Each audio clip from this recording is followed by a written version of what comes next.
brought to you almost live from the Dude in the Basement Studios.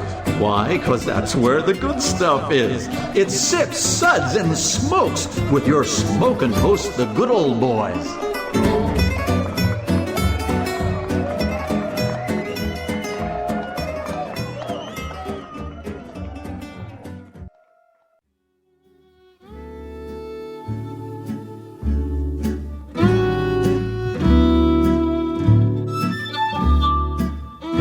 Get ready to learn everything you ever wanted to know and a whole lot that you didn't.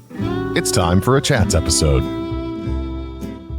Hi, welcome to the Chats episode with Sips, Suds, and Smokes, and I'm your host, good old boy Barger, and with me today is Jeremy from Wildfire Cigars. Say hi. How's it going? Right now, we're going to do what I like to call a blind tasting, and if you've ever listened to any of our episodes, we like blind tastings. So what I want to do with our chats is kind of fly by the seat of our pants, and let's just see what happens. We're going to have a conversation about life, love, and the pursuit of cigars. So I hope you enjoy it. Nice. All right, so I'm not going to tell you what we got. We're going to just cut and light and see what happens. I'm into this. Yeah. So, oh yeah, baby. Freshly sharpened cutter from XII Knives. Great knives. If you ever have a chance to get one, get one. Oh. So, I like to think about what makes people tick. So, you are a man of many talents. Something like that. Yeah? Of many things. Many things? Talents, I mean, is questionable, but I'll take it. Subjective, right? Yeah. So, what makes you tick? I guess it depends on the time of the day, but honestly, music. Yeah? Yeah. It is not how I make a living, but just listening to it, playing it, watching it, absorbing it, it is definitely what makes me tick.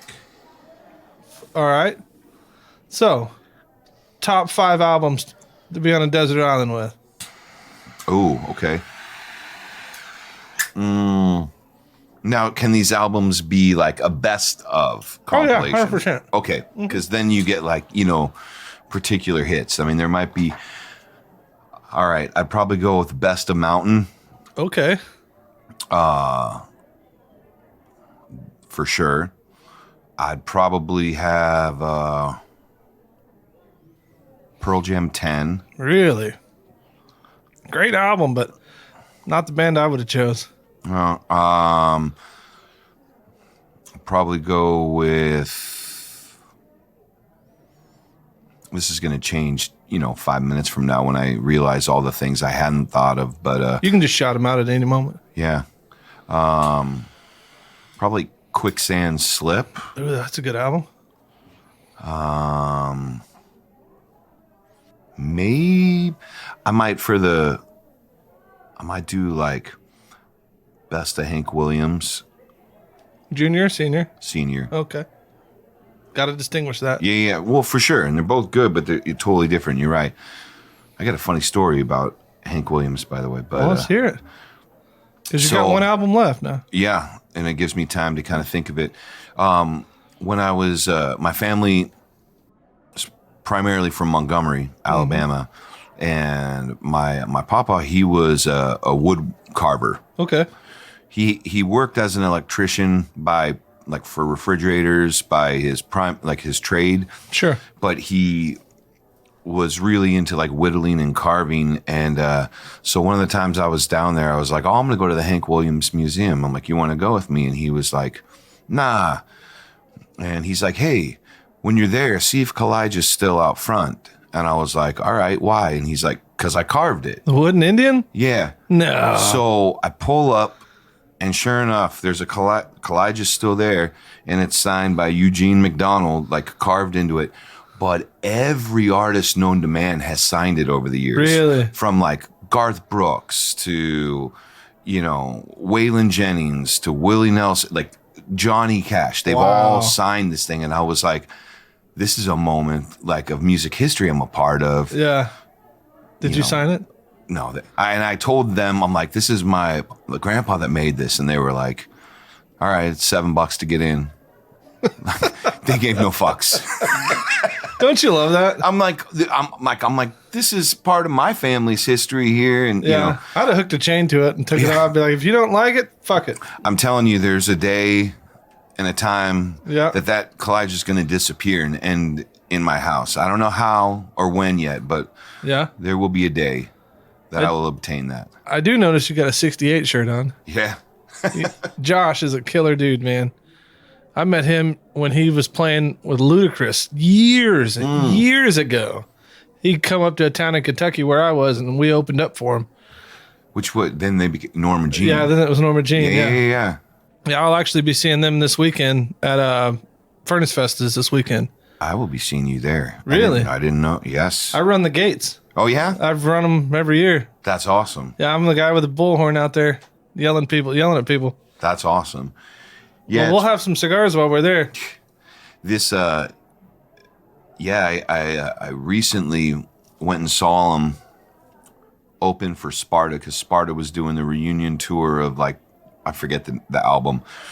But honestly, they showed him up so bad it was sad because everyone was there for Sparta. He's a performer, man. They annihilated Sparta. And it was so powerful and so big and so fun. And then Sparta came on and they were like, see you later. Tired, and their voices weren't there. And it's like, you know, all these memorable songs, but it was just like, oh man, you just got shown up.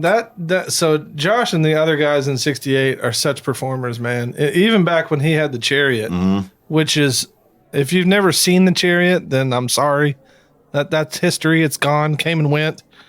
But geez, man, if you had an opportunity to see, did you ever see him in the Chariot? No, I knew that. I mean, where he came from, man, but I've seen dude hanging off rafters playing. I've seen him jumping off a stage, diving, playing. Those dudes have done everything, man. It is crazy, but they're phenomenal musicians. So, album number 5.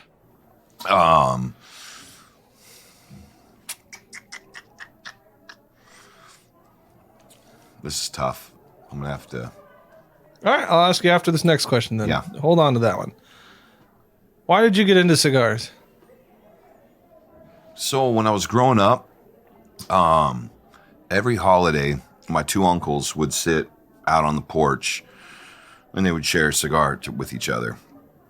And like one cigar between the both of them? Like 2 bros, 1 stick? Right, essentially. No, they would each be having one. And I just remember like being a kid and no one in my family like smokes. It's like faux pas, you know? So, and I'd see them and I'd be like, man, that's what men do.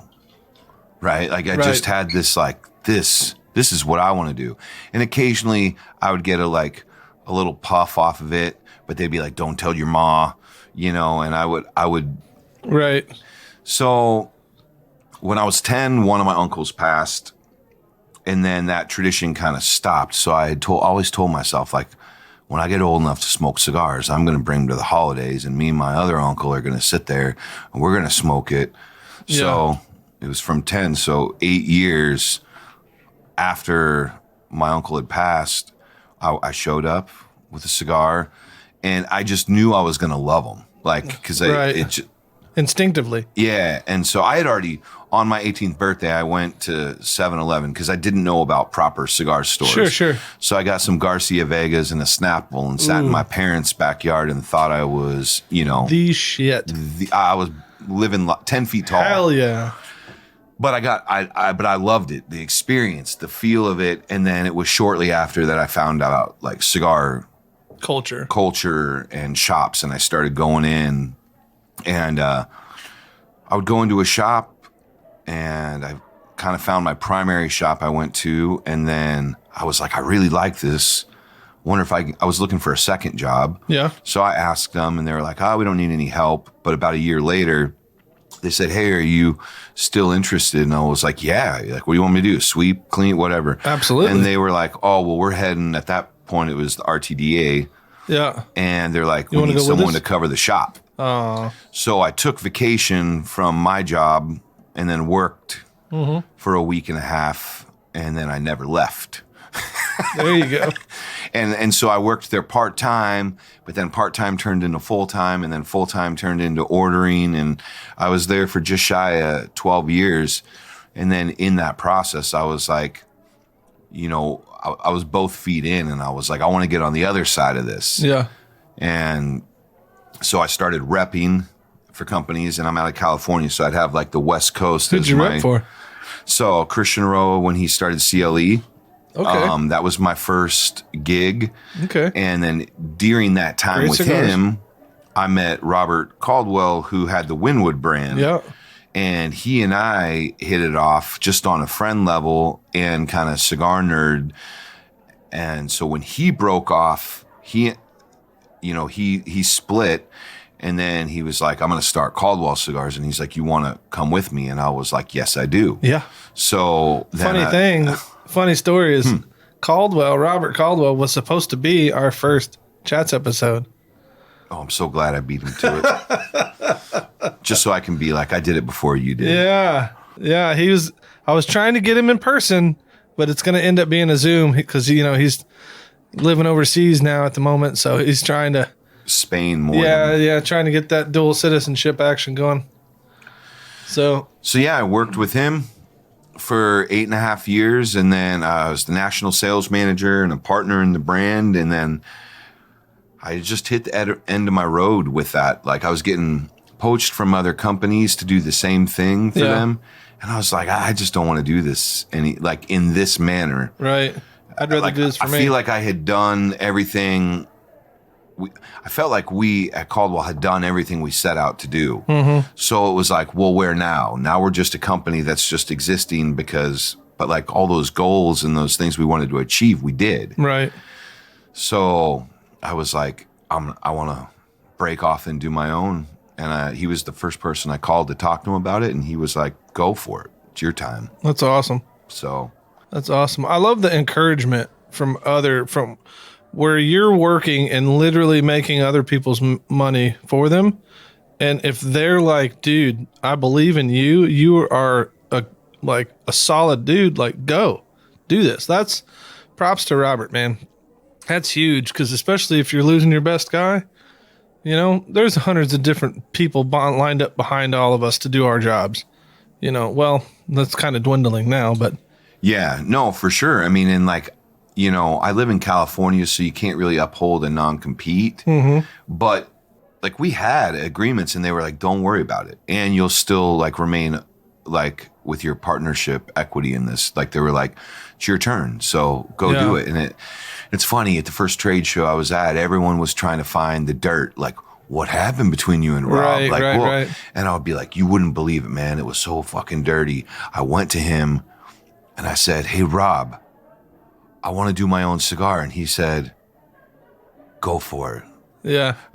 Like people were just like, no, what's the real story? And I'm like, right. When you don't burn bridges and you have healthy relationships, it doesn't, you know, maybe shit can come and bite you. I mean, because things are unpredictable, but like for the most part, people are going to be encouraging to like your endeavors and what you want to do. That's what I've kind of found out about the cigar industry. And I've worked in retail in a cigar shop in Franklin, you know, for a year or so. And then I kind of got away from the life. But then I came back, you know, with this show, Sip, Suds, and Smokes. I've always been a consumer, and I've kept notes and kept things for cigars. I did a little bit of writing for Cigar Press. Thor is a great dude, and I actually run into him again, and I'll probably end up writing for him some more. So it's so encouraging how the ebbs and flows of this. It's like when you meet these people and you become friends with these people, it's like they don't forget you. Like it's, hey, we're here. And everyone seems to be encouraging, you know, and it's like a lot of the larger people that just soak up all the brands, like those are where it's easy to get lost at. Sure. But man, these brick and mortar mom and pop, like the people that work with the people in the fields and in the, you know, the rolling facilities and all those, it's just crazy. Like I was just watching a documentary the other day with Benjamin. I can't think of it for the life of me, but it was about Cuba and how all when the people left Cuba and went to the DR and went to Nicaragua and all that. I don't know have you seen that? It's on YouTube. No. I'll find it and send you a link to it, but it's unreal. Like all of the different manufacturers are like, yeah, we left there. And like Cubans were out to kill us. Like at one point, Padron, I don't know if you know anything about their history, but all their rolling facilities got bombed. Yeah. I mean, I know that they, amongst a few other, some intentionally and some because of, unrest politically and stuff, like with Hoya and things like that. But yeah, where factories were burned down and they had to like continually start from scratch. Yeah, that's just crazy, man. Yeah. Like I had no idea of that side. And like diving deeper into my passions, it's like unveiling all these fully rounded aspects of life and culture. And it's just like trying to engorge and engross yourself in them is just like mind blowing. So what was the first cigar you released or that you helped blend? So the first cigar was a cigar that has not seen the light of day. So when I was working with Caldwell and I'd go down to the factory, I had started messing around under the guidance like with Henderson Ventura. Okay. And we were going to make a cigar that was going to be kind of an event only because I was doing much more of the events and out front than Rob was, in the latter part of my time with him. So I was like, let's make an event only cigar that like I can bring and it'll help incentivize sales and stuff like that. So we had worked on a blend, but we never pulled the trigger on it. So when I was developing I launched with the single. Mm-hmm. The single was originally the blend that we had worked on, but Henderson didn't have notes on it and I didn't have notes on it. I only had a few cigars left. Right. So I had gone to another factory and I'll leave the factory unnamed because I didn't end up. And so I sent them the cigars and then they kind of deconstructed it. Yeah. Right. To figure out the blends. Mm-hmm. And that was going to be the single. The problem was, during COVID, everything just went to a halt because like getting any kind of raw materials was impossible and cigars sales went through the roof. Right. So at first it was, we're pushing you back 3 months. Then it turned to 6 months. Then it turned to 9 months. And I was like, I can't launch this cigar. So I'm like, I'd like to blend back. And they were like, well, since we modified it, it's technically our blend now. And so I was like, okay, fuck you. So then I had already set up the Revivalist with Hoya because they were going to be my primary factory, but I was going to use different factories for LEs. Right. That was kind of been my mindset the whole time. Go to different countries of origin and work with different tobaccos, and those can be the LE things. But we ended up developing the single actually like very like quickly because we had already like had a timeline and a date of launch. So it was like pressure cooker time. So they, under their guidance, they helped get the single together, and it is not the same blend as the first blend that was, and that's the thing. I knew the components, but I didn't know the ratios. Right. But that's everything. Right. So it was like, how much of this leaf, how much of that? Yeah. And so like it's kind of a bummer that factory kind of did me dirty in that way, but it's like karma, man. Karma will come back. Yeah. It's like, I just moved on and it's like, all right, write it off. Yeah. Just got to press on. So the first cigar that was blended never has seen the light of day. Okay. Well, what do you think about this cigar? Any thoughts of what it might be? I think I might have some ideas. Okay. What are your thoughts? Well, you already want me to like name it? Oh no, I just want to hear what you think. I mean, there's a nice spice to it. It's familiar to me. Mm-hmm. So it's got a little sweet spice. Like it's hitting my palate right. I'm enjoying it. Oh man, I've smoked so many of these cigars. It's unreal. When you're not smoking Wildfire cigars, what do you smoke? Primarily, my go-tos are either going to be like Epernay, Illusione. I love Illusione. He was kind of weird at the PCA with me, though.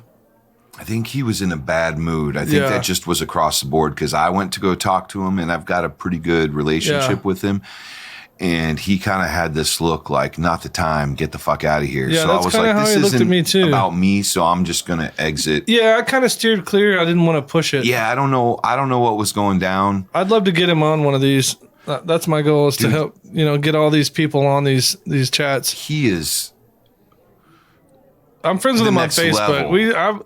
I watch a lot of his shenanigans, so it's pretty funny. Just his understanding of tobacco, like I could dream to have that like kind of knowledge, and understanding of how tobaccos play with each other, and just the different primings, and it's like, hats off to him, man. He blends some fantastic cigars. Yeah, so Epernay, I like some of Foundation stuff. I smoke a lot of Nick's stuff. Yeah, he was cool as hell at the PCA with us. Yeah, he's a real good dude. Their new blend that they debuted, that it's not out yet, but I forget the name of it, but it's got the dude's face on it.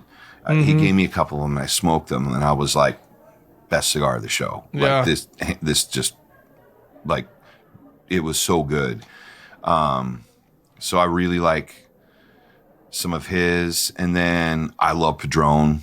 Yeah, it's hard to beat a good Padron. Yeah, I mean, even the 2000, 3000 series is just fantastic. Yeah, I mean, they're one trick ponies, but they're delicious. Yeah, they're delicious. Like, I don't need everything to be like every 5 minutes changing on me. If it tastes damn good, just leave it, and it's so it's like it's a Butterfinger. We love Butterfingers. Why do we eat Butterfingers? Because we love Butterfingers. I mean, not to say that Butterfinger's not going to send us a box of Butterfingers, but whatever. If they do, cool. But I'll send you some Butterfingers if they do. Yeah, for sure. But like, there's no variance of it. It's just a freaking Butterfinger. And sells out everywhere all the time. But that's kind of how I feel about Padron as well. It's like, they're a one trick pony, but they're a very distinct cigar. Yeah. Like if someone next to you lit up a Padron, you're like, that's a Padron, isn't it? I know that smell. I know that. And the crazy thing is like, just, I mean, you always have people say like, oh, it's not what it was, or, like refer, like it's changed. Yeah. It is one of the most consistent cigars. And it's like, when I want that, hundreds of cigars have attempted to be Padron, right? And still no one has become Padron. And I don't just mean as far as a company, I mean the cigar itself. Yeah, no, 100%. And it's just like, whatever they do, whatever voodoo is in that cigar, like it always delivers. So it's like, I'm not the guy that's like, well, this is like Padron-esque, but at half the price. I'm like, no, I just want a Padron if I want a Padron. Yeah, right. So, out of, how do I ask this question? What do you think about when you're blending your cigars? A profile that I want to exist. Like it all begins with what I'm going for as the outcome. And then it's trying to find a way in the path to get that. So what tobaccos will help give this nuance, and because I'm very new to the blending realm of cigars. How long have you been blending for? Since I started this company. And which was when? I launched, July of 21. 21, yeah. So I mean, like, the beginning of 21, and here's a perfect story. Everyone is like, I know tobacco, and everyone goes down to the factory on a tour, and then they get to like put together a cigar, and they're always like, at the end of the factory, they give them an option of tobaccos. And the funny thing is like, they make a cigar and they're like, this is amazing. If I could have this every day, I would. But the reality is they're giving you a very, very guided reference of all these tobaccos that they're giving you are going to play well with each other. Right. Like so you're kind of already like you're working off like half inspiration. Sure. You know what I mean? Because they've only selected tobaccos for you to use because they want you to have a good experience. Right. So yeah, you might come up with a cigar that like you really enjoy, but my first experience doing that was on a cigar safari back in the day, and I went to the Hoya factory and did that whole thing, and I had a ton of fun. But like, everyone they're just proud of it because it's their own baby, right? Right. But it doesn't make it a pretty baby. Still an ugly baby. And yeah, I don't care, Janet. Your baby's still ugly. Yeah. So when I went down to at Hoya, it's much more guided. So they're like, okay, do you have a specific tobacco? Like, what do you want for the base? And then we work off of like kind of a flavor profile wheel to like narrow it down to the tobaccos that'll work. Okay. At FTC in Honduras, they threw me in a room with a bunch of tobacco and said, like, come and tell us when you got something. And so I was like, okay, this is amazing. And at first, like, I spend the first day just getting familiarized with the tobaccos that they have. Sure. Now, when you say familiarize, you touch, texture, smell, taste, feel. Yeah, just like individual, and then writing notes. Okay, this, like, this is a Viso Jalapa, and this is the characteristics. And so I'm just taking all these kind of notes. Sure. And then I was like, well, I got to put these together. I got to roll them. So then I went into the factory and I was like, can someone show me how to roll? And my rolling looks like a crayon drawing from a 3-year-old. Just awkward big shits. Like you haven't gone in 3 days. Like they all end up like a 60 ring gauge. Even though I was going for 48. Yeah, but at least it's like then I can taste the tobaccos and how they're interacting. Yeah. And so I would write notes. And after a couple days in of being there from like sun up to sundown, they're like, you haven't really brought us anything. And I'm like, yeah, it's all been shit. And they were like, and so I sat with Raul, who's the master blender at FTC, and he doesn't speak English, and I don't speak good Spanish. Mm-hmm. So it was being translated to him, like my frustration. Sure. And so then he was like, well, pick one component that you like. Mm-hmm. And he's like, you're like a chef that's just pulling a ton of seasoning and thinking, like throwing it into a pot. And he's like, it's not balanced. It's not working. It's not. So he's like, think smaller, chicken, pork, or beef. Yeah. And then he was like, build off of that profile to enhance it. Right. So then I was like, it just clicked. Like, oh, I only need one aspect of this cigar. And then I can build like. Right. All 3 leaves don't have to be wow. But that one wow is going to be complemented by the other 2. Yeah. So then I started making headway with it. And, and then of course, like when there were blends that I wanted, then he would take and he would give it different proportions and ratios, like mess with the blend so that it's a little more balanced. Sure. Or, when you say ratios, you mean like a little one more turn of a filler or one more less. Or cutting, maybe I had 3/4 of a leaf and he cut it down to 1/4, Sure. and it's very much like when you add something, it subtracts something. Oh, absolutely. So it's like, it doesn't just keep adding to the, so it's like if you put more of this, you're losing something else. So what are you sacrificing? It's not simple math.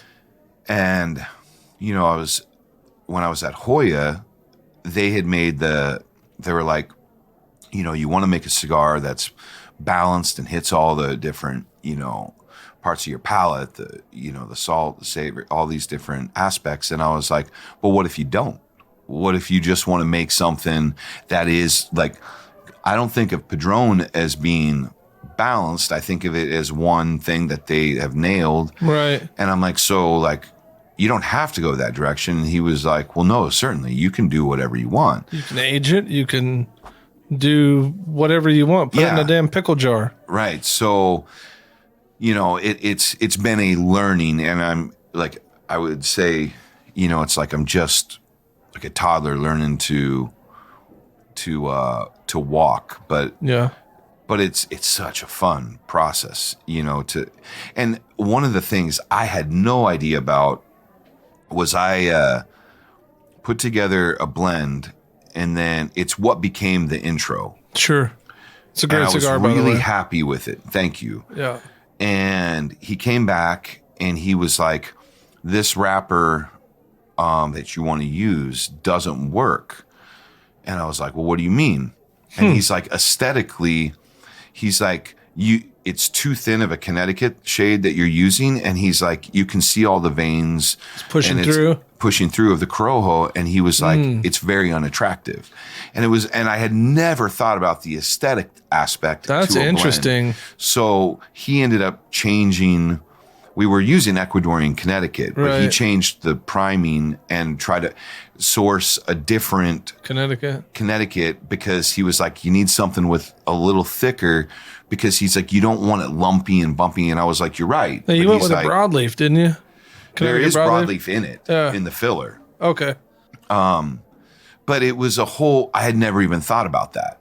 You know what I mean? Like that aspect of it, that it's not like the flavor was right on, but it was just like, it looked like a fugly little stick. Yeah.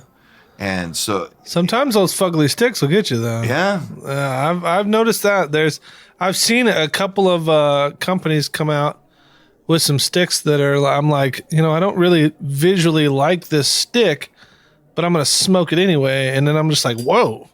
Padrones don't look pretty. No, they get like veiny. The Maduros do, because they're like, nice and dark chocolatey kind of. Yeah, but like when you look at them, all the bumps and all the they're not attractive wrappers, but they taste phenomenal. So we ended up finding a middle ground and still keeping the integrity of the blend. And it did soften it slightly with the wrapper we went with. Sure. It was a little more like poignant, but it was like a fair compromise to make it work.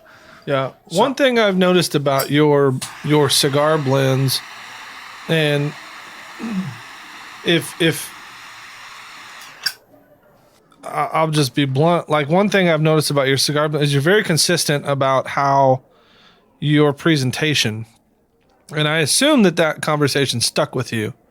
So your presentation, you're very neatly packaged, very neatly. Your bands are just.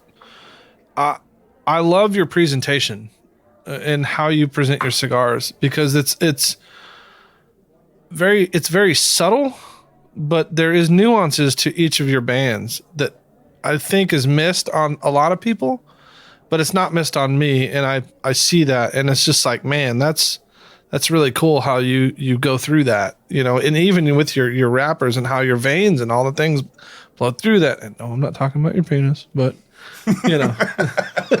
but how they, it's very visually aesthetically pleasing, and I think that shows through your presentation in your product. And so hats off to you for that, because that is, it's with a whole aspect of cigars out there, everyone's trying to get your attention. And what I feel like you've done is I feel like you have flown under that radar to where you're getting their attention. Not on purpose, that you're getting their attention because your product speaks for itself. Does that make sense? Yeah. And I appreciate that. That's, the branding and everything was very intentional, because I had come from Caldwell, where the branding, is pictures of random guys' faces and all this bouncing artwork. All over the place. But one of the things I actually didn't like about Caldwell is how it looked on the shelf, because I didn't feel like it ever looked like a cohesive brand. And it pisses me off when I see brands that don't look like a cohesive brand. Yeah. And so I wanted to do something that was understated, that was kind of a classic throwback style of boxes with the filete.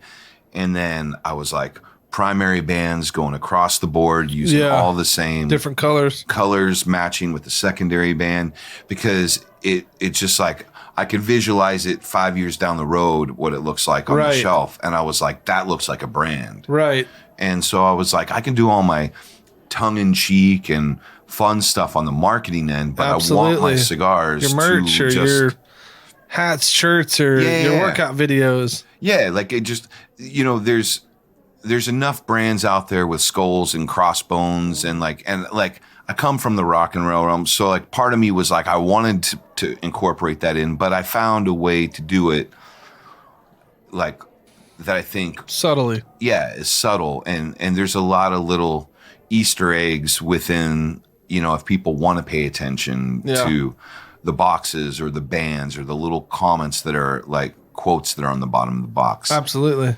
And, you know, it's just fun details to me that if someone wants to go down a rabbit hole, like there's stuff for them to like, it's a little deeper than what they might look at. I get that, man. And you're spot on with it. Well done for sure. Thank you. So rock and roll. So how long have you been playing music? I've been, my first band I joined was when I was 12 years old, and I played bass in a kind of Megadeth Metallica cover band. Slept the bass. And I thought it was going to get me chicks. Oh, yeah. You Not know, a bass like, player. Yeah, no. You know what wrong. you throw a drowning bass player? His bass and his amp. But, so I started playing when I was 12. And then I started playing in bands that actually played out when I was 15, and then almost consecutive. I'm 44. There's been a few years here or there where like things have settled down, but I mean, like I remain as active as I can because it's my sanity. Yeah, so. we actually got to watch you at PCA at the what was the name of that place? The Square Bar. The Square Bar. Yeah, that place was cool. Yeah, I'm definitely in March. We'll go back for sure. But that was a fun time, man. It was a fun show, and then you had a local band open up for you as well. Yeah, 2 local bands that I just, you know, I wanted to do something that was just, I don't know, like, what are you doing in Vegas? If you don't want to gamble, what are you going to do? Right. And like, since we're close enough, I was like, let's book this place out. Let's put on a show. And the guys in the band, I'm like, I got an Airbnb, so you don't have to pay. You just come crash with me for the night. And so the band drove out, and we had fun. And so where were the other? Oh, your band. That's right. Yeah. Yeah. So it was a good, just, I don't know. I just wanted to give something different. Like for those that, it's funny, you know, like you came out and the Abbey guys, and we had a fun little turnout, but it's like so many people since were like, well, I didn't know. And I was like, well, I was promoting it. Yeah. I'm like, sorry, you didn't know. Yeah. So the funniest thing for us when we were there was these 2 Chinese guys, and one was Ike and one was Harry, and they build humidors in China. And I'm supposed to be getting one. They're supposed to be sending me one, but you know, who knows if that's going to happen or not. It's whatever. It's cool. But they are fantastic people. And we actually got to smoke one of your unreleased cigars. And has that been released since then? Or? No, it should have been, but it's just gotten delayed. So do you have a name for it? It's called Ammunition. Okay. With the partnership with Ammunition Whiskey on it. So that's right. Because they were serving the Ammunition Whiskey. Yeah. So Ammunition Whiskey, Caldwell Cigars, and myself. And so we did a project that Ammunition kind of hit us up to start because they wanted to hand out like cigars at their events instead of swag and stuff. And so we did the project together. All the materials in the cigars are all in the DR right now, but the factory got hit with a run of COVID and they shut down for like 2 weeks. Bummer. So we're waiting on it to get assembled and sent to us. Sure. So within the next month, it'll be on market. I look forward to that. You have to send us some for the show. We'll make that happen. I did put some in the sampler. Yeah, I know. I'm aware.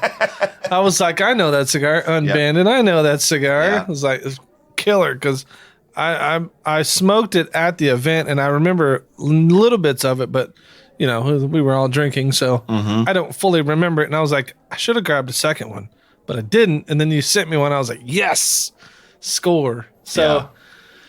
That was awesome, man. I really look forward to doing our takeover episode, and I hope that you're going to enjoy what we come up with for you. So it's going to be a good time for sure. What's one of your most memorable shows you've played? You know, back in the mid 90s, like coming from Orange County, like I was a part. Was it Supertones? You were playing in Supertones? Supertones, yeah, those Supertones. My favorite. Ding, ding, ding, ding. No, but I was a part of that. Like I skateboarded, right? So I was in, the Germs and Black Flag, and I knew that world. And then I went to school with this kid named Jason Fleetwood, and he was in a band called Bloodshed. And so he's like, "Hey, you want to come to a hardcore show?" And I was like, "What's a hard?" Welcome. And so I show up, and I was just like, "This is my world." And so I was not playing in a hardcore band. We did scream, but it was like, more of like a heavy grunge band. But because back then everybody played with everybody, and I was a part of that, like the birth of Tooth and Nail and all those, like that first wave of all, I got to be a part of that. So my band would like play with, Unashamed, and would play. Did you ever meet Chad Johnson? Chad Johnson, yeah. Which one is Chad Johnson? Was the A&R guy that found all these guys. Oh, no. For Tooth and Nail and Solid State. He's actually a local. No, what's funny is I've been listening to this like podcast on my thing. He's about part of Furnace Fest. Oh, okay. When I tell you what, next weekend I'll introduce you to Chad. Awesome. He is one of the most coolest motherfuckers you'll ever meet. Yeah, it was funny. The band I was in at that time, the closest, like we had not submitted anything to like Tooth and Nail or anything, but we had submitted to Alarma Records. Oh, wow. And Alarma was like, had just picked up like, I think Flowers for June, which was kind of a post-hardcore thing where Tim Man from Focused and a girl, like you had a front, she was singing. They had just signed them, and because we were more like, now you would say emo, but like we didn't have a term for it. Like Juliana Theory, yeah. But in that like, mid 90s, 94, 97, before the whole thing started like booming, we had started conversations with them, and then it got collapsed or bought out or something. I can't remember the history of it, but it went dead. And then I was just like, let's just keep playing shows. Who cares? Yeah. And so we never got like picked up, but I did tour with other bands like on guitar, Stairwell. I went on tour with like played guitar with them on tour, and so I had fun because I was just they were all my friends. Yeah. And we're very similar in that aspect. So like a lot of my friends or people that I call friends, and who knows what they call me, but whatever. But I played, music. I started playing when I was 10, play guitar, of course. I started playing when I was 10, started playing music, in bands, playing shows at about 15. So I played in an emo band and start with a chick singer. Don't ever do that. Yeah. I also played in an emo band with a chick singer when I was in college. Yeah. Started dating her, and then that whole thing, I left the band. Yeah, for sure. It just did. Bad News Bears. But you're like, it's a hot girl singing about her emotions. This is going to be amazing. Well, she was engaged to the bass player, and then this whole thing. The band actually broke up on my 18th birthday. We were a Christian, emo band. And I drink, I smoke, whatever. It doesn't matter. And for my 18th birthday, we had a big party, and she showed up out of the blue, because she wasn't invited to the party because I didn't want her to drag it down. And then it was a whole big ordeal, and they broke up, and it was like, well, fuck it, let's have a big party, And so it was great. It was a good time. But yeah, so like I played a lot of shows. I've played with Norma Jean a few times. I've played a lot of shows with Plea for Purging, played a lot of shows with, other bands, and just kind of I worked at a youth center, so we opened for a lot of other bigger. I tried to book all the shows that come through. And so I never made it, but I got to watch a lot of people make it, and it was cool, and one thing for me was, I'm a worker, so like I'm an electrician by trade, so I've always worked. So like my passion was making sure my son. I've got an 18-year-old son, so when I was 21, I had my son, and that was kind of like the height of if I was going to do anything, that would have been the time. And I was like, I've got to. And, make sure my son's taken care of before me. Super similar story, because the same thing. I mean, like, I just turned 21 when I had my first daughter. So, yeah, like, I get that. Yeah, and it's cool, though, but just to watch your brothers and your friends go on and do things and tour the world, and you're like, man, that hindsight, you're like, that could have been me, but it's like, why live in that area, It's like, I love seeing those dudes. Like, I love going... spreading the love with those guys, man, because that's what it's about, the music and the culture and the family.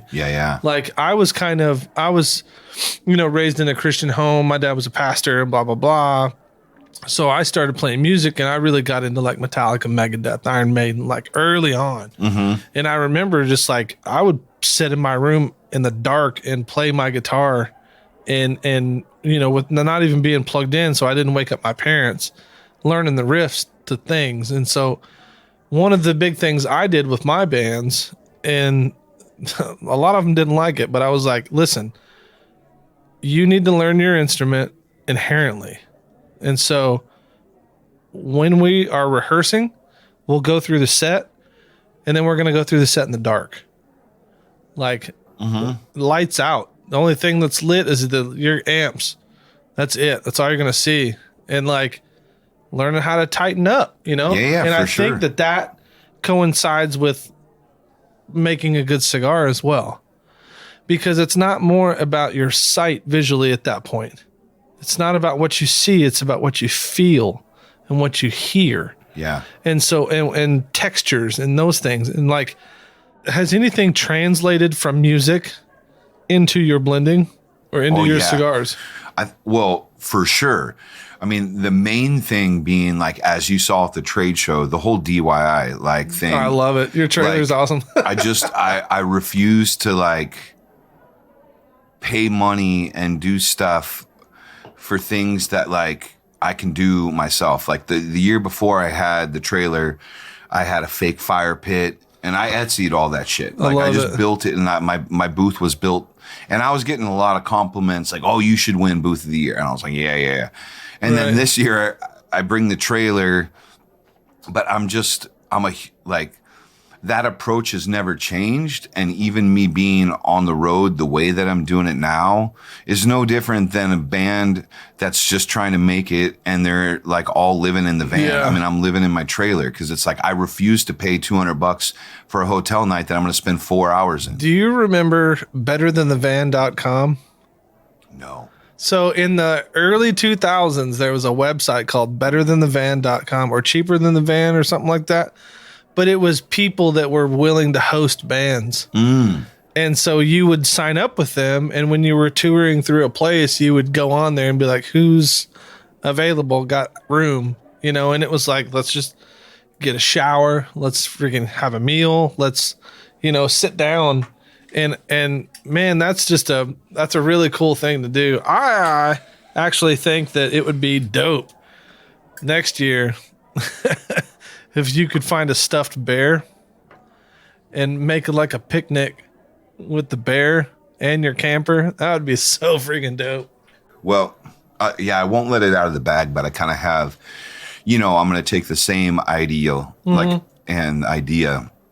expand on it. Yeah. So I have something for the PCA this year. I don't expect to win, show the booth again. No, man, I it's just about having fun. Yeah. So I have like, okay, this is what I'm going to change. This is what I'm going to add.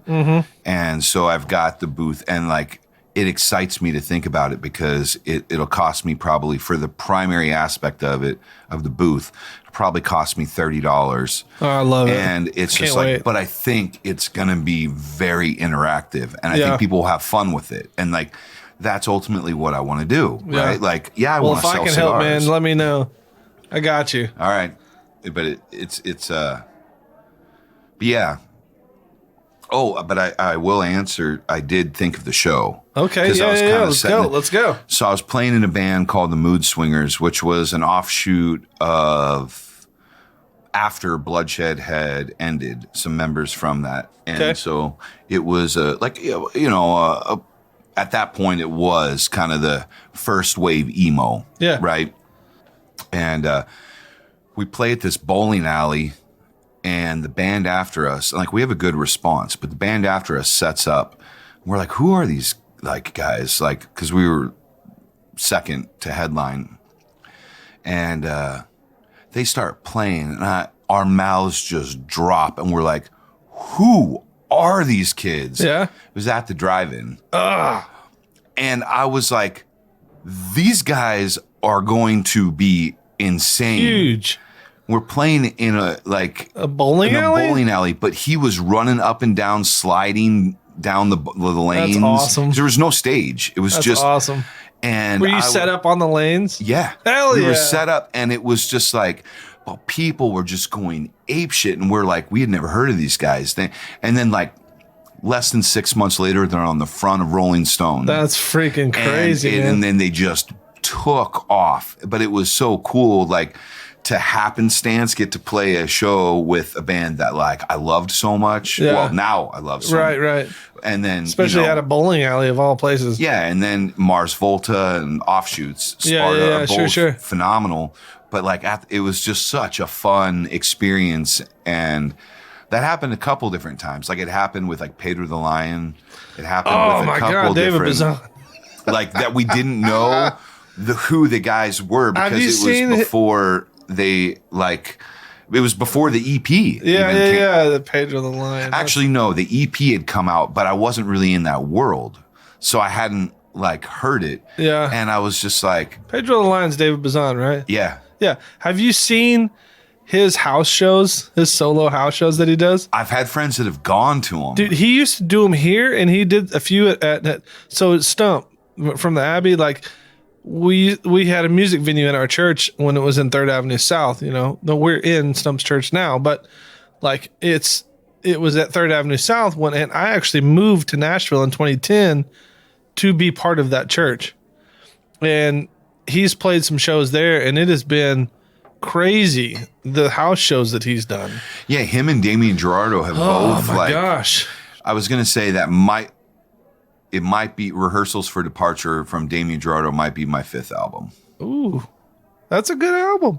It's nostalgic to the core to me, and every song. I like.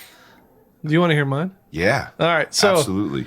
I'm all over the place musically. I'm a metalhead, and I'm an EDM kid. Okay. So I love EDM but I love I love trance. Okay. Because of like the female vocals and how it just flows together. So my first album would be Radiohead, Hail to the Thief. It's hard to beat that album. That album is from start to finish freaking solid. So it's not OK Computer. You're going where, yeah, okay. No. Most people, when they hit Radiohead, it's like they're either, like, they typically go, it seems like, with OK Computer. So I like that. Yeah, it's Hail to the Thief, man. Yeah. When you put that thing on and it starts to skip in the beginning, you're like, wait, what? Oh. And then the metronome kicks in and you're like, bro, let's go. I can remember one time that, I like to partake in the marijuanas a little bit. And I had like a 10-year stint where I didn't do it. And it was, there was, in the town I lived in Kentucky, I worked for a cable company at that time. And these guys, we had a freeze come through that dropped lines and shut the town down for almost a month. And half of Western Kentucky was down. And what happened was one of the crews that we had come in, I'm a cool guy. I'm a networker, connector. And they were like, hey man, do you know where we can get any? And I was like, yeah, man, it's cool. I got you. So I got them. And then they left me, a joint on the back of my porch as a thank you. Yeah. And I got home. I didn't even have power, but I had like my phone and no. My power just came back on.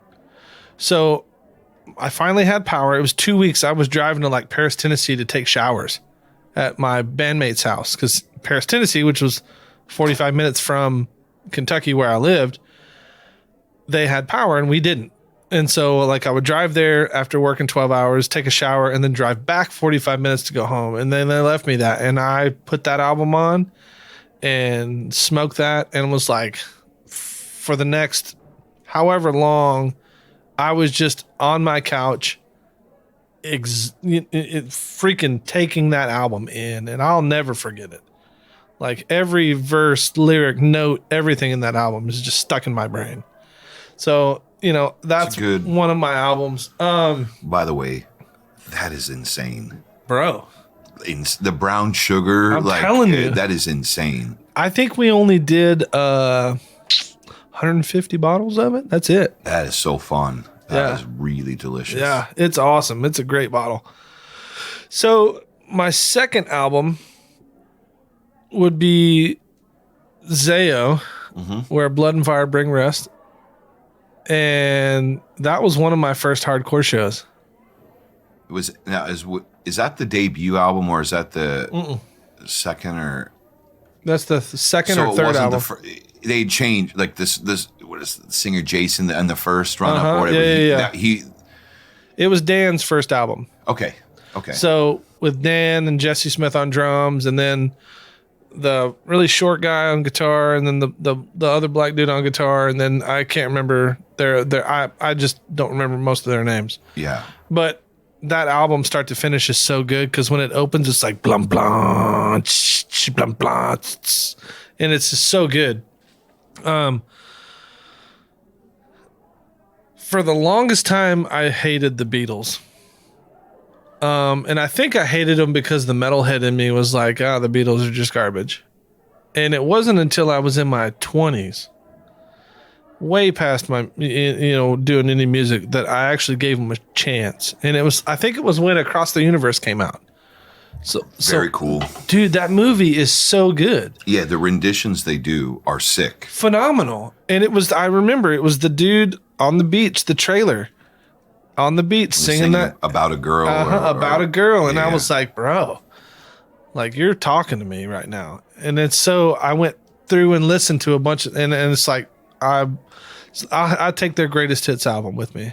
Sure, because that's a good choice, dude. You can't go wrong. Like there's every mood in there. Yeah, and let's see, what would number 4 be?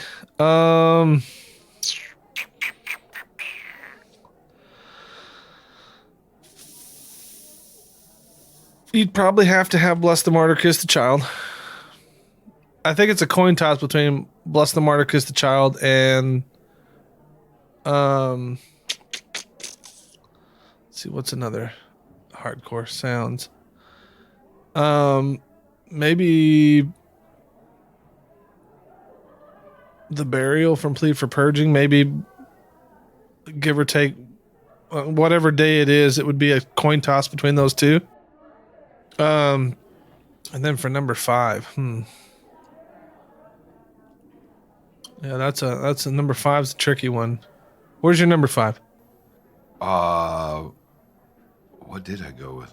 Oh, I did the Rehearsals for Departure. Okay, yeah. But my 2 favorite hardcore albums would be Snapcase, Steps, or Looking Glass Self, the EP. And it's like a 4 or 5 song EP. Yeah. And then Firestorm from Earth Crisis. Like, I was a huge So that's, come on, that's dirty, heavy, like 90s. That's dude from Norma Jean now. No, is that Esocaris? Might have been Earth Crisis. I don't know. I honestly actually don't know. I'd have to look up. They sounded. That's a solid album. And Threadbare. Did you ever get into Threadbare? Mm-mm. Talk about, like the evolution of hardcore and all the different like sounds that it is. And it's definitely, gone much more technical and kind of metal.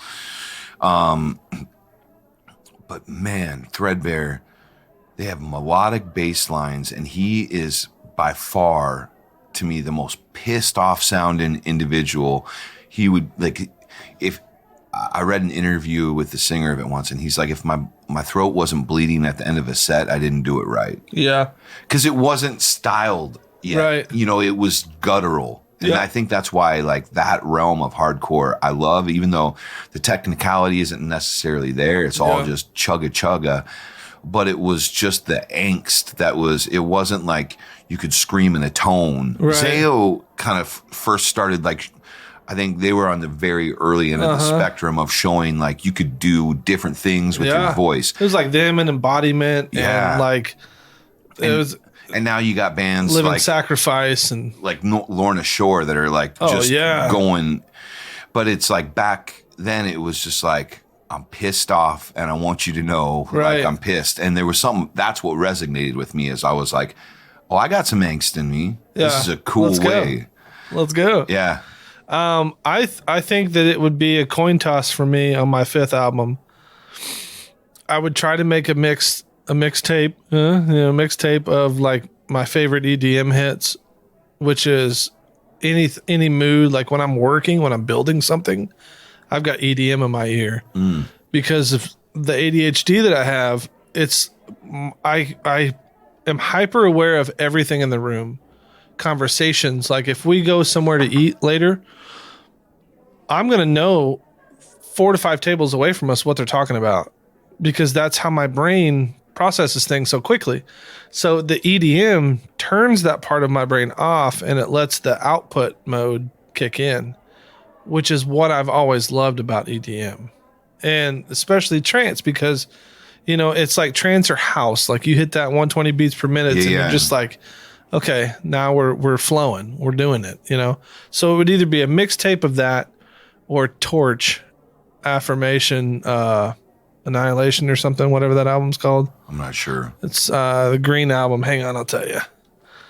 I'm going to have to show you my creative project that I've only shown to my friends. Uh-oh. Does that mean we're friends now? I started in it because I felt compelled.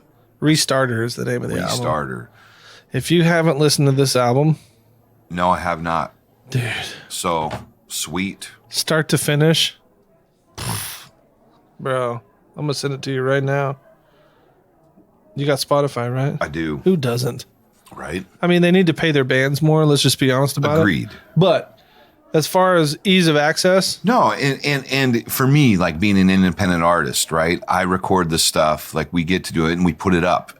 And it doesn't mean that anyone's listening to it, but if someone wants to, it's there. Mm-hmm. And they can be in Korea, they could be, and that's the aspect I love of it. I think something that I've noticed about independent artists lately, and I'm not a huge hip hop. I love old school hip hop, you know, like old J5, Dilated Peoples, you know, Del the Funky Homo Sapien 3030. That would also be my number 6 on that album. Like that album, if you've never listened to that album, you're missing out. There's some stuff I'm missing out on. I'm telling you, I'll send you that album as well. Yeah. But start to finish, that album's like a concept. Like he's this futuristic spaceman, and it's awesome.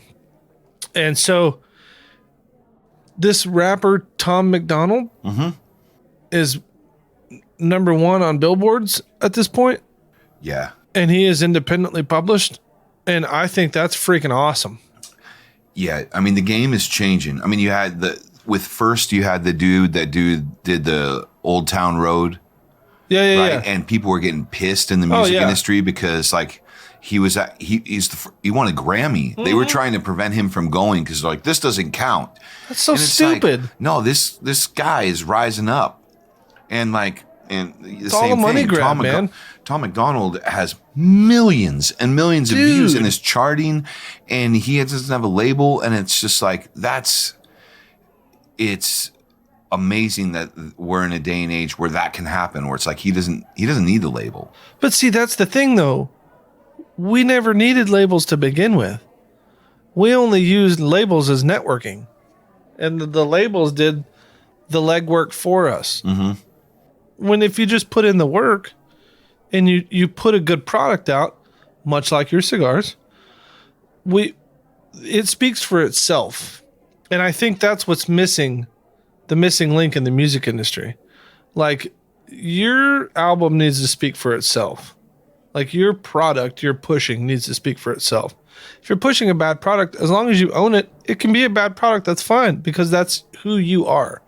And I think that when we were talking about how that translates, how your musical background translates into your cigar aspect, I think that what's interesting the most to me is how I see that. And so I see that your love and passion for music is translated into your branding and your marketing, and you're doing it, man. And I think that that is so cool because there's all these large manufacturers and all these large brands that have had these years and years and years of failing and winning and failing and winning and failing and winning, and these massive marketing PR teams to do that for them, to where you look at people, you know, like yourself and smaller brands like even Robert Caldwell, where it's like, we're carving this out. Yeah. Like, we believe in what we're doing, and to hell with you if you think that we suck, because we enjoy our product and that's all that matters. And I think that that's something that a lot of people are lacking these days, is the balls to basically be like, well, I don't care if you don't like my cigars. Don't smoke them. Yeah. Like, there's enough out there. There's plenty of cigars. That's the one thing people forget, I think, a lot of times in this industry is like everyone has made, like, you know, God's gift to the world with whatever cigar they've made. Absolutely. And it's like, the reality is people like different things. Like, I don't want to eat the same meal every day, right? So there's different cigars for different moments, but they also take themselves just like, it's so serious. And it's like, it's rolled up leaves. Yeah. Like, I love it, but it's rolled up dead leaves that we're smoking. And it's like, if you miss the interaction that's in front of you, that was what the value of those rolled leaves were going to create, not the leaves themselves. Right.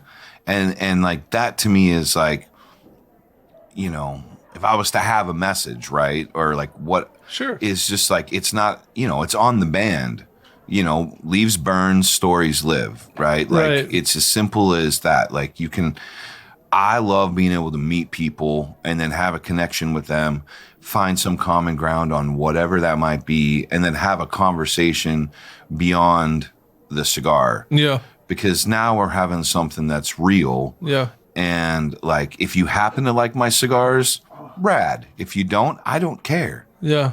Like, I like them. Yeah. You know, and that's, I mean, and hopefully enough people like them, but so that it can pay bills and stuff. But But, you know, with all the tradition and everything that goes in our industry and legacies, it's like, it's all family, and we've been doing this for 200 years. And it's like, who the fuck cares if you're not going to like sit and have a real conversation with someone? It might as well just be like a faceless brand. Yeah. Like no one cares who's behind Jameson. Right. It's just in every bar because it sells. Right. And that's fine. Yeah. Like, that works. But when you hear all these like dramatic claims of just like, this means so much and my family came from this and that, and you're like, that's cool. Can you like actually talk to me like a human? Right. It's something, and I'm going to talk about this person, but the Fuente family, I have a high respect for the Fuente family. They have pushed and pushed and pushed and clawed their way from, you know, Cuba to where they are now. And it's the face of it now, which is his son. We did a takeover episode with Fuente, and they sent us some sticks to go over. And it was one of my first episodes of me leading the podcast. And I was nervous about it because, you know, I care what people think, as we all do, you know, and you just have to admit that, and then you can overcome that. You push through. So when we care what people think about us, when you acknowledge that you care what people think about you, you can tear that wall down, and you can understand now that you are being vulnerable to these people. And I feel like when the cigar industry, what shines out the most to me is when your product produces that feeling. So what you care about is shown in your cigar manufacturing, in your cigar labels, in your product, in your advertisements, and all that you do. But we did the episode for Fuente Takeover, and I went down to Fort Lauderdale to the Big Smoke, and I had my Sip Suds and Smoke shirt on, and he came up to me and was like, "Hey, thank you so much for what you did on your podcast." And I'm like, "Dude, you don't know me from Adam. Like, you don't know me, and that's cool. But like, you're thanking me for doing something that I wanted to do and I love to do." And like, that's huge because now your product reflects your personality. Yeah. And I think that there's a lot of cigar manufacturers that just throw out shit. They're like, "Oh, it's the new one. It's the new one. It's the new one." And it's like, well, this is, there's a reason Opus X's are Opus X's. Sure. You know what I mean? Like they're a quality cigar and the heart behind them. And it's, you find that, you know what I mean? And it's like that in itself is the full aspect of the cigar industry to me, is the relationship. And that relationship is built around a love for people and a love for cigars. And the cigar is where your story meets the lips and ears of another person, much like your albums. Sure. So when you pour your heart and soul into an album, you're now releasing that part that you're vulnerable about to someone else. And you are subject to their ridicule and their insecurities and whatever they have. So yeah, it may not be the bee's knees for someone, and it may not be the bee's knees for someone, but for someone else it may be like the coup de grace of what you do. You know what I mean? And I think that is like huge and people miss that. Like I've been to quite a few of these cigar events, and a lot of it's like, well, I'll buy 5 sticks and get this for free and blah blah blah, and I got free cigars. I'm gonna smoke them all day. And it's like, well, you're missing the connection. Like, and that's what these chats episodes for me is going to be. So like, we haven't spent a lot of time talking about your product, and that's intentional because I want to learn and know who you are.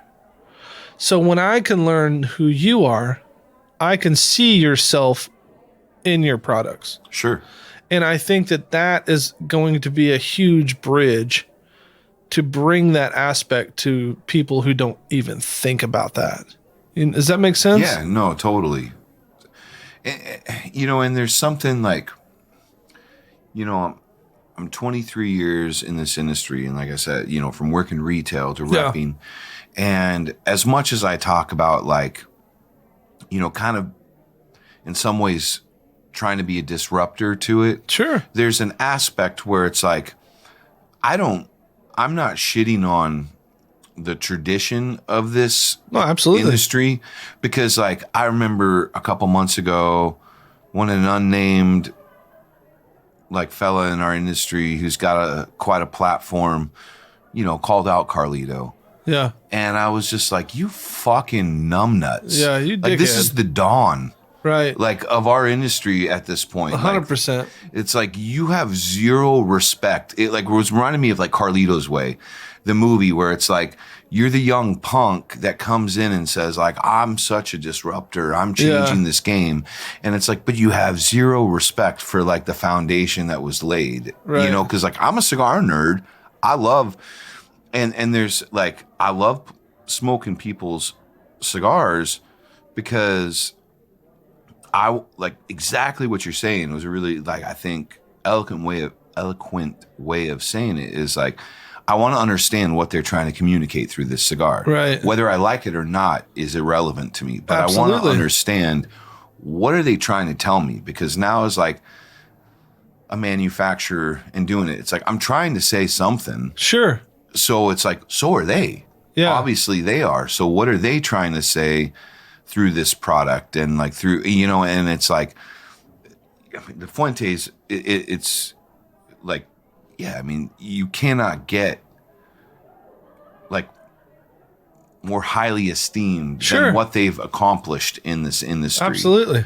And, you know, even for new brands that use real tongue-in-cheek marketing and are like branding, right? And it's like, these guys have been doing it for 20 years. They just do it under the radar. Yeah. Like, it looks like this just pristine classic thing. And then they got names that are just like on, like, you know, the BBMFs. Yeah. All the, like, you know, the Pink, go down the list. And it's they've been pushing the envelope and like since day one, but they're also like viewed as a classic brand. Right. And then like, that's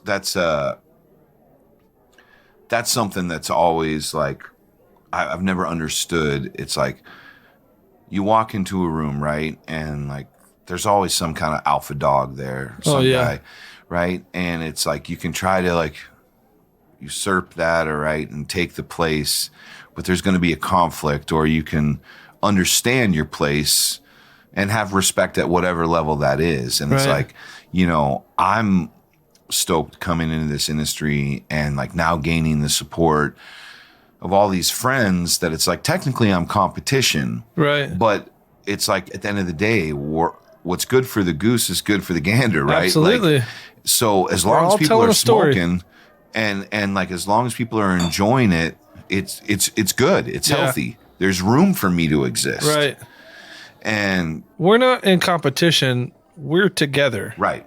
And I think that's an aspect that even in the spirits realm, like they forget that we are together in a unified front of we believe in the spirits, whether it's bourbon, tequila, you know, rum, whatever it may be. This is our heritage. This is our lineage. This is what we're leaving behind. You know, which brings me to my, you know, another question for you is what do you want to achieve? I mean, if I can get this company to where it's covering my bills, taking care of my kids, and I get to do what I love, I'm good. Yeah. Like it's not, I didn't, you know, everything else is gravy. Sure. Let's put it that way. Like, it's just, as long as it's sustainable, and in the process, like, I've been able to experience, like, especially on this trip I'm on, like, get to have real, authentic interactions with people. I don't know if it's because my age or where I'm at in my life, gone through 2 divorces, all this. It's like, all I want to have is like real connections with people. Yeah. I've been through 1 divorce, and I get it, brother. Yeah. And it's just like, it's like, that's my focus. Like, if I can be a good dad and I can build something and I can show my kids that, like, you can do something if you want to do it. Like, you don't, it may be a weird industry. It may be a weird, like, niche thing, but it's like, if you just, I didn't go to, you know, I did go to college, but I dropped out. Yeah, me too. High five. Right? Because I was just like, I learned everything the hard way anyways, so like, let's just drop this and just get to work. We're not so different, you and I. I love it. And like, it's that's all I want. Yeah. Like, I don't need the house on the hill, the white picket fence. Yeah. You know, it's like, I got 2 daughters that are rad. As long as I can help them in their endeavor to find themselves. Sure. And what they want to do, and be a support to them, and it pays my bills. How old are your kids? I have a 20-year-old that turns 21 next month, and then I got a 10-year-old. You got a special bottle lined up for that one? I already broke into the bourbon. I did the whole. It was amazing. One night we sat down together, and I was like, so I'm going to teach you how to appreciate Scotch, because if you go into a bar and you want to find a quality man, you're going to order this. Yeah. You're not going to order some foo-foo bullshit. And she was like, oh, I hate this. And I was like, you don't understand. Because if you find someone that's going to appreciate and be like this with you, talk to you about it. Right. Instead of just buy it for you. This is how you find a man's, like, in my own psychology. This is what I've come to. So it's gospel. I already went through, like, you know, it was like different scotches and different rums, just trying to, like, So there's not really anything. Yeah, I've been training my son to appreciate. Yeah. You know, I'm like, these are good cigars. Like I give him whole, like 2 boxes of shid cigars. And I was like, here, smoke these whenever you want. Like, whatever. When you want to have a cigar and a conversation, you come talk to me. Like, we're going to have a good cigar and we're going to have a conversation. Like, I've got an aging box. So that aging box has 2 of my favorite sticks from the last 15 years of me smoking cigars. Like, I've been putting 2 each in my box.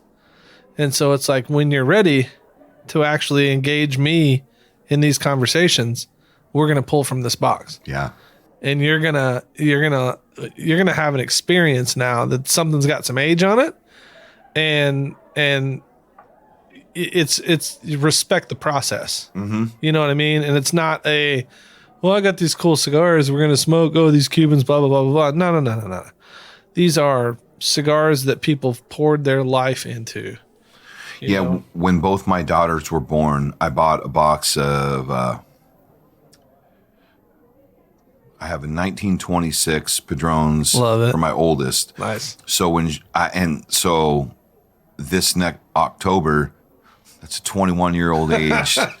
Because there's still like I would smoke 1 a year. Yeah. But then I realized like maybe I dipped in twice. You got to make sure they're so not moldy. I have a couple left.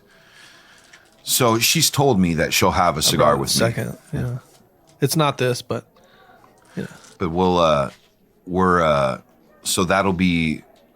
She said she'll have her first cigar, and it's going to be a 20-year-old Padron, 21-year-old Padron, and then my youngest, it's a box of 64s, the Toro that they did for the TAA exclusive. That was a limited run.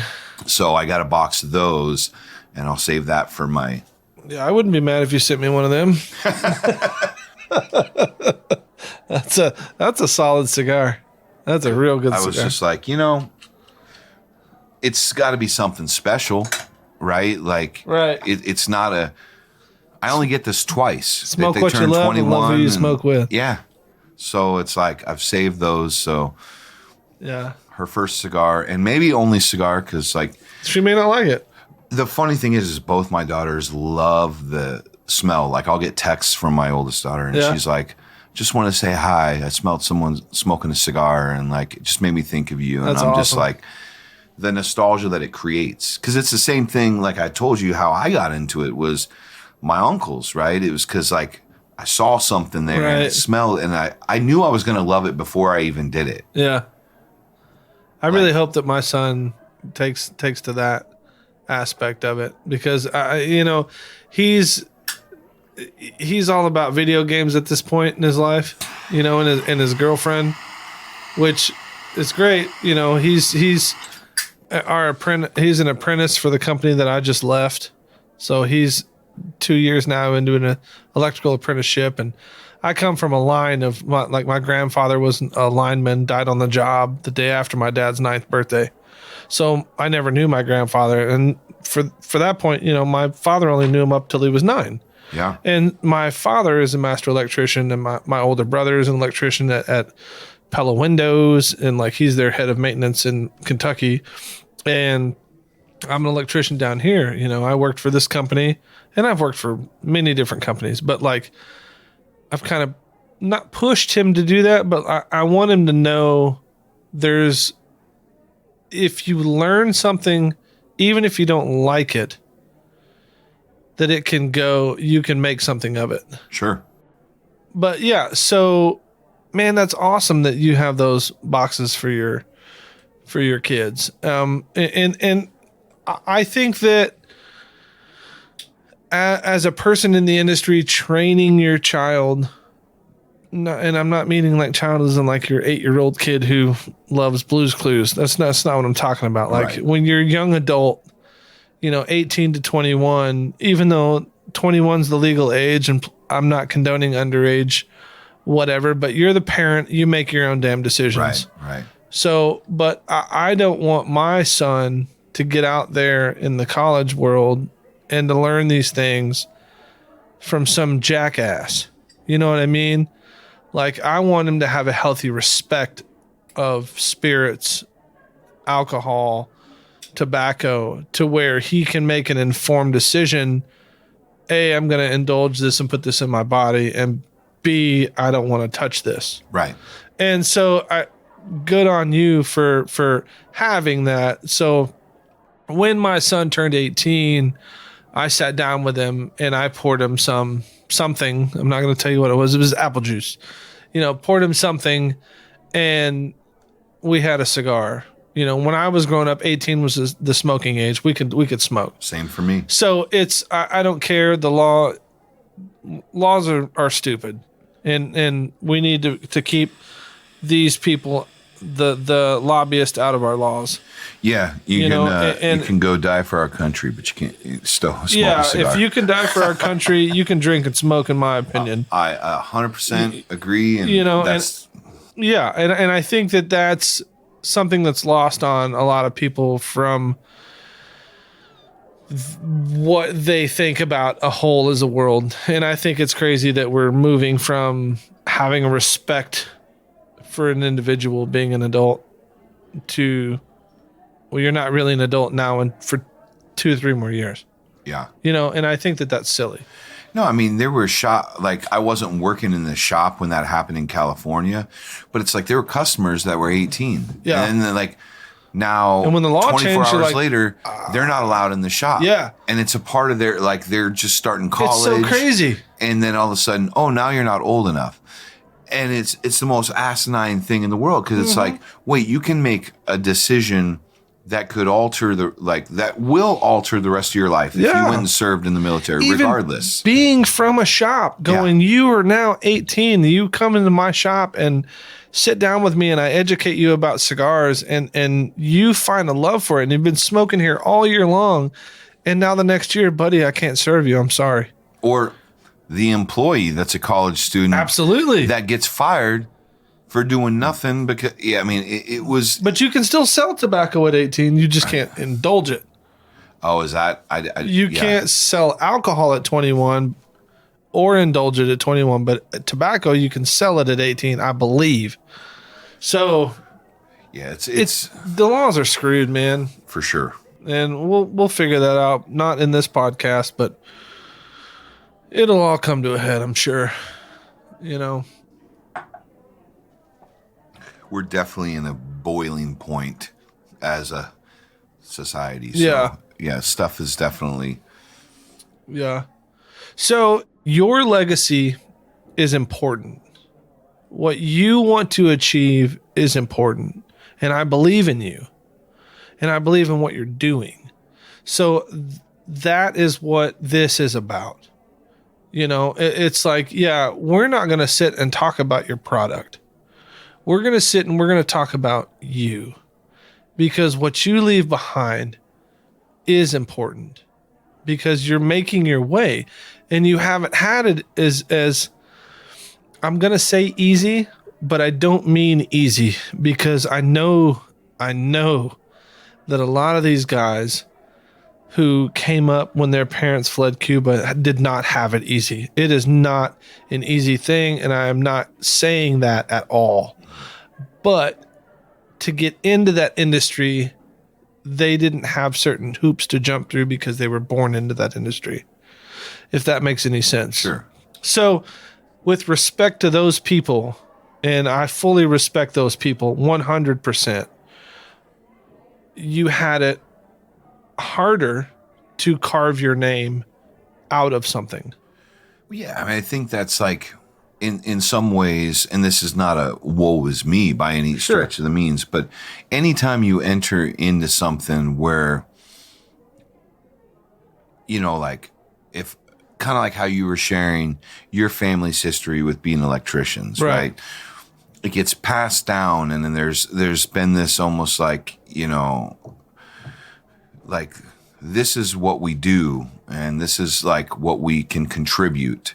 And it doesn't mean that everyone has to follow suit to that, but the legacy that is beautiful, but also is that these guys carved the pathway for guys like me to exist. Yeah. But my story is not my grandfather was, worked on a tobacco farm, and it wasn't handed down. It's like I came in as an outsider in a very saturated industry. Yeah.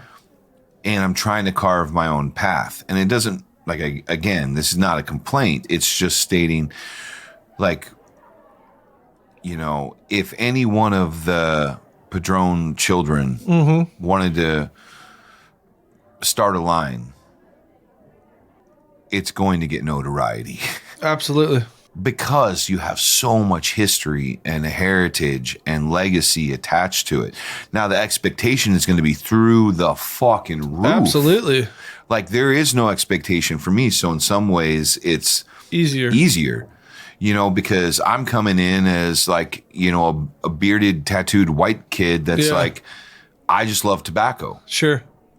And it's like, well, what do you know about tobacco? Right. Well, I'm learning.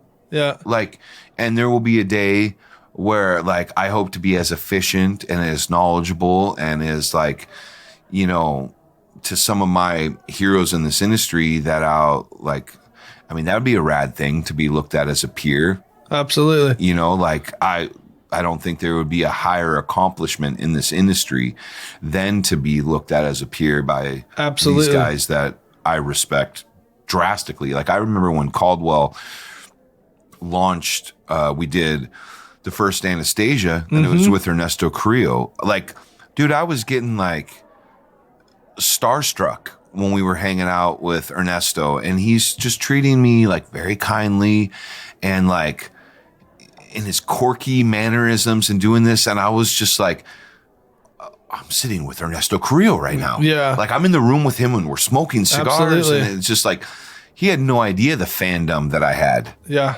But I was like, I can't show it because like I'm trying to be cool here. Sure. But it's like, I know who they are. Right. Like I remember walking through the show floor when Caldwell first started, and we had guys that were not from the industry that came aboard like to do our warehouse and stuff like fulfillment and that. And they're like, oh, who is that guy? Like, what does he think? And I was just like, you don't know who you're looking at, dude. Right. Like show some respect, man. Yeah, put some respect on my name. It's like, because for me, getting into cigars when I was 18 and then like just smoking everything over the years, it's just like, like you don't know who we're in the presence of. This guy invented the 60. Right. He put 60 on the maps with the La Gloria Cubana Series R. And like that was a changing cigar in our industry. Game changed. It changed everything. 100%. Now it's a common. People were like, "This is a novelty." No. Now 20 plus years later, it is an absolute staple. Yeah. I don't do a 60. Maybe one day, but who knows? Never say never. Never say never. That's right. And try everything twice. I always say, even if you don't like it, try it a second time because you might like it the second time. Yeah. And it just like. So, I mean, it's not like on an academic level, but on a personal level, I think that would be like, for me, the coup de grace, right? If if these guys were like I've met many of these manufacturers time and time and time again over the years by doing multi-vendor events, stuff with the brands I've been with. Right. And it's always an introduction like, hi, I'm such and such. And I'm like, I've met him 20 times. Yeah. But I don't say that. Just like, I'm Jeremy. Yeah. It's good to meet you. But how rad one day would that be if they were like, hey, Jeremy, what's up? Like that would be. That's cool. My I'm with you. I'm with you. And that's kind of where I'm at with this whole thing too. It's like, I'm trying to carve a name for myself. And a lot of people are looking at me like, you just want some free sticks. And I'm like, listen, I could give a shit less if you give me a stick or not. I want to learn who you are. Like if I get to smoke and review your product, awesome. I'm here for it. This is what I want to do. But I want to learn what makes you tick, because at the end of the day, it's relationships that matter. Mm-hmm. So all that being said, we're pushing the mark here. So we're going to draw this in. What do you think you're smoking? Well, I'm either going to look like an ass here or not. I mean, you are going to look like an ass. So let's just throw that out there. Okay. So I feel like I'm smoking a Nicaraguan cigar. I feel like I'm smoking something I'm very familiar with that has a bear attached to it. And if I'm wrong, I'm wrong. So what do you think the brand is? This feels very, very similar to something I've created. Okay. The Arteos. Okay. This is not your cigar. Well, then I look like an ass. It's okay. Yeah. This is what I'm accomplishing here. All right. What you're smoking.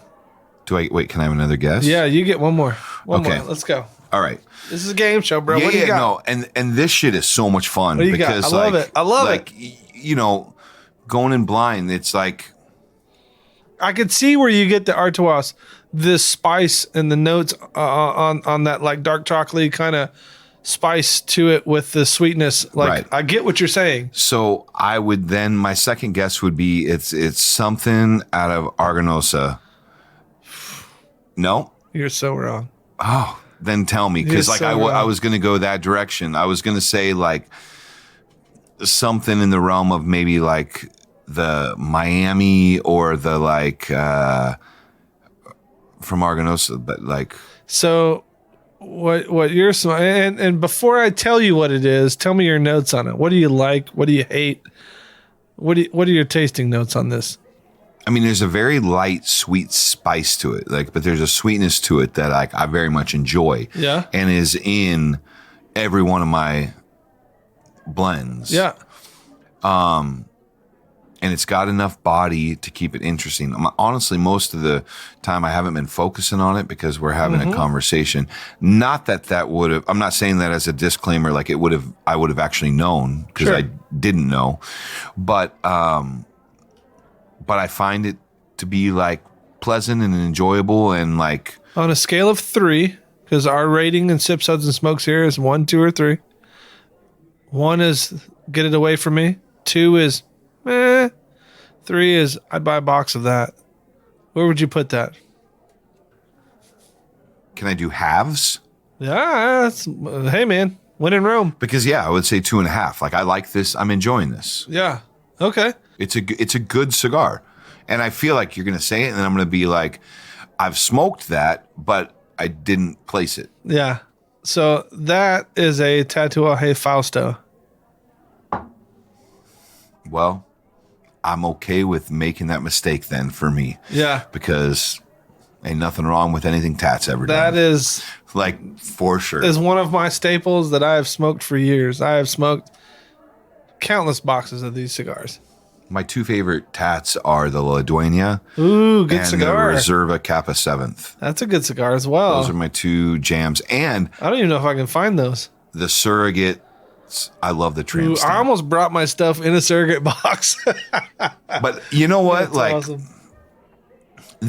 what's so fun is like I used to do this back at when I worked in the cigar shop. I would go to people that like smoked brands. They're like, we smoke this brand. Yeah, yeah. This is blah, blah, blah, blah, And blah. I remember going to a guy that like only smoked Davidoff. Yeah. Oh God, I love those people. Yeah, and I gave him when the Don Tomas Sungrown had come out. Okay. It's a $4 cigar. Yeah, when it debuted. that's a very cheap cigar, but a very decent smoke if Yeah. you find them. So I gave it to him, and he was like, and I was like, this is a new Davidoff. I actually kind of fucked with him, Yeah. right? And then he smoked, this is great.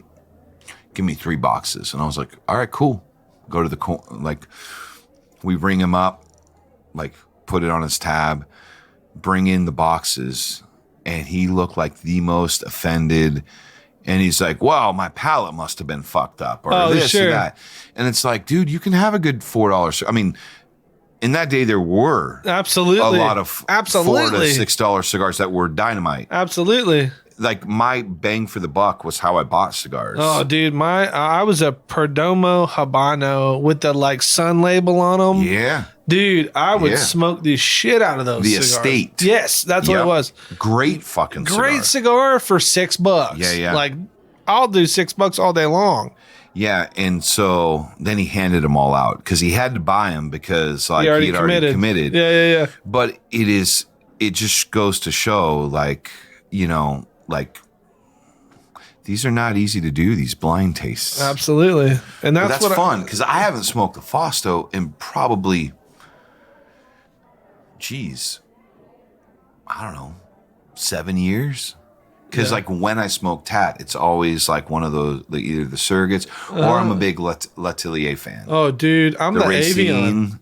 Oh, the Avions. Bro, the Avions. Yeah. If I find the 13s or the 11s in any store, I'll buy 5 or 6 of them. I'll just like sit on them because those are so good. I actually just joined Saints and Sinners this year, so they're gonna send out some stuff this October, I think. So hopefully, see, the Monster series was always my jam. Yeah. I love Petit Lancero, and Mike, good old boy Mike, makes fun of me all the time for Petit Lanceros because he hates Petit Lanceros, and I'm like, the flavor and complexity that you get out of that size cigar, you have to be spot on.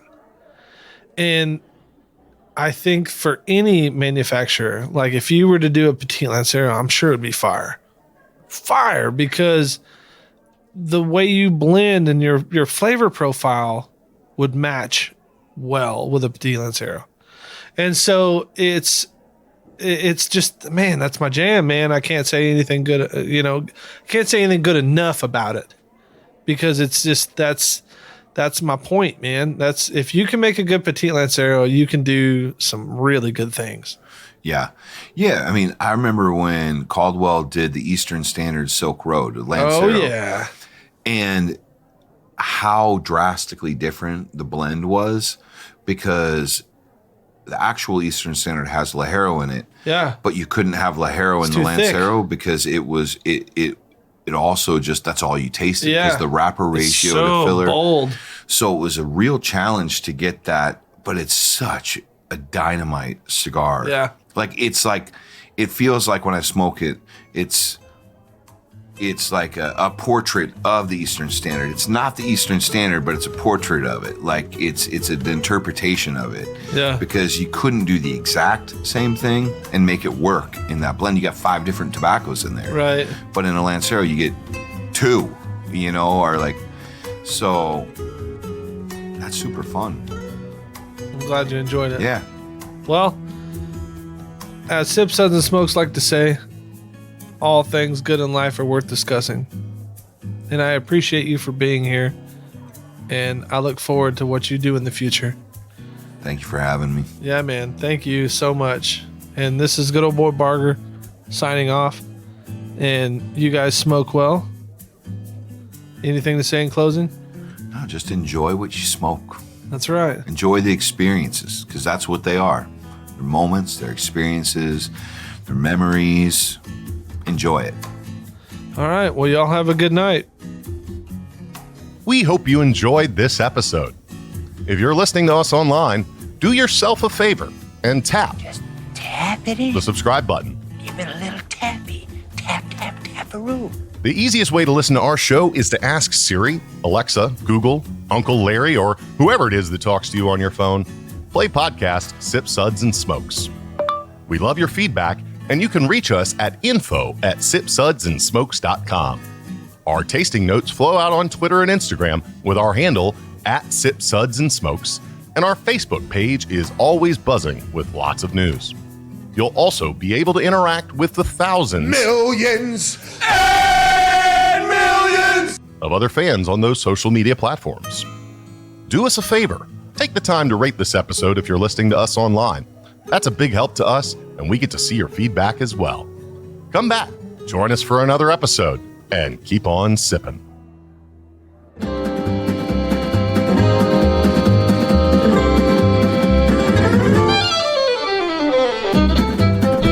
This has been a One Tan Hand production of Sip, Suds, and Smokes, a program devoted to the appreciation of some of the finer slices of life. From the Dude in the Basement Studios, your hosts, the Good Old Boys, will see y'all next time.